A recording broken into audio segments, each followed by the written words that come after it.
মালদার পঞ্চানন্দপুরের গঙ্গারচর এলাকার পাখি শিকারের দুষ্ট চক্র সক্রিয় হয়ে ওঠার খবর সম্প্রচারিত হতেই নড়েচড়ে বসল বন দপ্তর। মঙ্গলবার পঞ্চানন্দপুর এলাকায় অভিযান চালিয়ে পাখি শিকার দুষ্ট চক্রের 3 জনকে গ্রেপ্তার করলেন বন দপ্তরের আধিকারিকরা। জানা গেছে, ধৃতদের নাম সীতারাম মণ্ডল, আনন্দ মণ্ডল ও সীতেশ মণ্ডল। তাদের বাড়ি মোথাবাড়ি থানার হামিদপুর অঞ্চলের 8 নম্বর বাঁধ এলাকায়। তাদের কাছ থেকে উদ্ধার হয়েছে মোট 2টি পাখি। এর মধ্যে একটি জীবিত এবং একটি মৃত পাখি বলে জানা গেছে।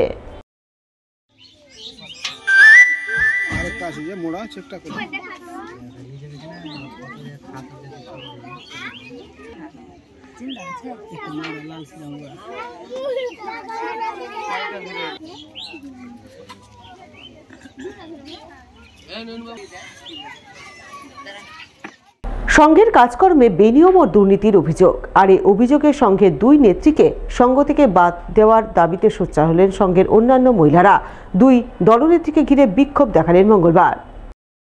এই ঘটনাকে কেন্দ্র করে দিন ব্যাপক উত্তেজনা ছড়ায় মালদার কালিয়াচক 2 নম্বর ব্লকের বাঙ্গিটোলা বঙ্গীয় গ্রামীণ বিকাশ ব্যাংকের সামনে। জানা গেছে, ওই ব্যাংকে রয়েছে মহিলাদের একটি সংঘ। সেই সংঘের দলনেত্রী রয়েছেন চামিলি বিবি ও লিপিকা দাস সরকার। তাদের বিরুদ্ধে সংঘের অন্যান্য মহিলাদের অভিযোগ, তারা সংঘের কাজকর্মে জালিয়াতি দুর্নীতি করছেন। সংঘের মহিলাদের লোন করে দেওয়া, সাবসিডির টাকা ঢোকানো ইত্যাদির নাম করে মহিলাদের কাছ থেকে টাকা তুলছেন। সংঘের জমা টাকার হিসাবপত্র ঠিকঠাক দেখাচ্ছেন না, ভুল বুঝিয়ে সংঘের টাকা আত্মসাৎ করছেন। তাই 2 দলনেত্রীকে সংঘ থেকে বাদ দেওয়ার দাবি জানিয়ে এদিন মহিলারা বিক্ষোভ দেখান বলে জানা গেছে। 2 নেত্রী চামিলি বিবি, লিপিকা দাস সরকারের অবৈধ কাজকর্মে দুর্নীতি। তাদের 2 জনের বিরুদ্ধে অভিযোগ, দলের নামে 50,000 টাকা ঢুকবে বলে অনেক দলের কাছ থেকে 5,000 টাকা নিয়েছে। বঙ্গীয় গ্রামীণ বিকাশ ব্যাংক বাঙ্গিটোলায় শাখা সিসি লোনে করার জন্য 3 থেকে 4,000 টাকা নিচ্ছে চামিলি বিবি এবং লিপিকা দাস সরকার।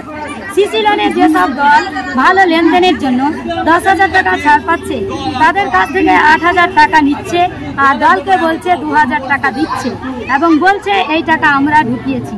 আমরা এই দুর্নীতির বিরুদ্ধে প্রতিবাদ জানাচ্ছি। তাদের 2 জনকে সংঘ নেত্রী থেকে বাদ দেওয়া হোক। বিডিও অফিসের কর্তৃপক্ষকে অনুরোধ জানাচ্ছি, চামিলি বিবি ও লিপিকা দাস সরকারকে হটাও, দল বাঁচাও। একই রাতে মালদার পৃথক পৃথক 2 প্রান্তে ভয়াবহ অগ্নিকাণ্ডে সর্বশান্ত 4টি পরিবার, ক্ষয়ক্ষতি কয়েক লক্ষ টাকার। সোমবার রাতে প্রথম অগ্নিকাণ্ডের ঘটনাটি ঘটেছে মালদার হরিশ্চন্দ্রপুর 1 নম্বর ব্লকের ভিঙ্গল গ্রাম পঞ্চায়েতের রহমতপুর গ্রামে। ওই গ্রামের 3টি পরিবারের ঘরবাড়ি আগুনে ভস্মীভূত হয়ে যায়। পরে দমকলের 2টি ইঞ্জিন গিয়ে আগুন নিয়ন্ত্রণে আনে, কিন্তু ততক্ষণে 3টি পরিবারের সদস্যরা কার্যত সর্বশান্ত হয়ে খোলা আকাশের নিচে এসে দাঁড়ান। ক্ষতিগ্রস্ত পরিবারের এক সদস্য জানান, কিভাবে আগুন লাগলো তা বুঝতে পারছেন না। আগুনে ঘরের সমস্ত জিনিসপত্র পুড়ে ছাই হয়ে গেছে। তাই তারা সরকারি সাহায্য সহযোগিতার জন্য আবেদন জানাচ্ছেন। আগুনটা কেমনি লাগেছে আমরা জানি না, আগুন কেমনি লাগেছে। আগুন এখানে রহমতপুর কটা বাড়ি জ্বলেছে? 2টা বাড়ি জ্বলেছে এখানে। বলছি কিভাবে আগুন লাগলো জানতে পারছেন? 2টা বাড়ি জ্বলেছে, আর কেমনি আগুন লাগেছে আমরা জানি না। আগুন কেমনি লাগেছে? হ্যাঁ, দমকল আসছে, 2টা দমকল আসছে। ওই মেলায় কিছু ওদের ঘর বাড়ি সব ধান চাল সব শেষ, ধান চাল শেষ, সব গরু বকরিও শেষ, ভিতরকার সমস্ত শেষ। একবারে ঘরের ভিতরের জিনিস, ঘরের ভিতরের কিছু জিনিস হয়নি। নিজের জানটা নিয়ে বাঁচাইছে, বাচ্চা কাচ্চা নিয়ে নিজের জানটা নিয়ে বাইরে হয়েছে। সরকার সাহায্য দিবে। অন্যদিকে সোমবার গভীর রাতে অপর অগ্নিকাণ্ডের ঘটনাটি ঘটে রতুয়া 1 নম্বর ব্লকের বৈকুণ্ঠপুরে। জানা গেছে, ওই গ্রামের এক পরিযায়ী শ্রমিকের বাড়িতে শর্ট সার্কিটের জেরে আগুন ধরে। সেই আগুন মুহূর্তের মধ্যে বিধ্বংসী রূপ ধারণ করে। গ্রামবাসীরা তৎক্ষণাৎ খবর দেন চাঁচল দমকল দপ্তরে। প্রায় ঘণ্টাখানেক পর দমকলের ইঞ্জিন ঘটনাস্থলে পৌঁছায়, কিন্তু ততক্ষণে ওই পরিযায়ী শ্রমিকের 2টি ঘর সম্পূর্ণরূপে ভস্মীভূত হয়ে যায়। ঘরের আসবাবপত্র থেকে শুরু করে পোশাক আশাক সমস্ত কিছুই আগুনে পুড়ে নষ্ট হয়।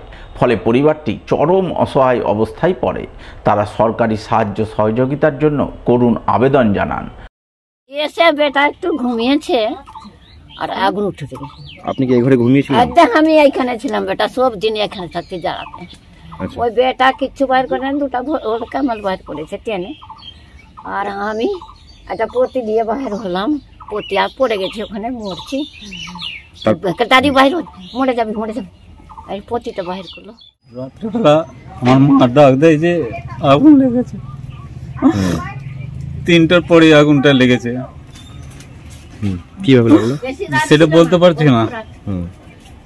আমরা উঠি তাড়াতাড়ি করে, উঠে দেখছি আগুন লেগে সব ধাও ধাও করে ফুলছে। তো আগুন কিভাবে নিভালেন? সবাই সাহায্য করেছে, বিয়ে বাড়ির লোকগুলো ছিল, পাড়ার লোক ছিল, সবাই জল দিয়ে নিভানোর চেষ্টা করেছে। এবারের দিক থেকে যেন সাহায্য পাই। এদিকে এই অগ্নিকাণ্ডের পর ফের রতুয়ায় দমকল কেন্দ্র স্থাপনের দাবি উঠেছে। গ্রামবাসীদের বক্তব্য, রতুয়ায় দমকল কেন্দ্র থাকলে এতটা ক্ষয়ক্ষতি হতো না। দমকল কর্মীরা তড়িঘড়ি এসে আগুন নেভাতে পারতেন, পরিবারটি কিছুটা হলেও রক্ষা পেত।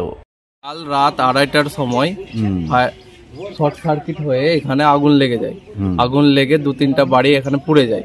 তার পাশে তার ঘর ছিল, ঘরে অনেক কিছু জিনিস ছিল, গরিব মানুষের ঘর বর অনেক কিছু পুড়ে যায়।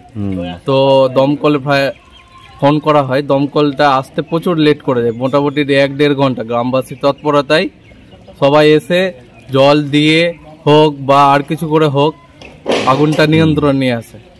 তো আমরা চাই যে কি রতুয়াতে একটা দমকল যেন হয়। তো তার জন্য আপনার ভালুকা, পরানপুর, পুকুরিয়া, তো এগুলো জায়গাও কন্ট্রোল হয়ে যাবে।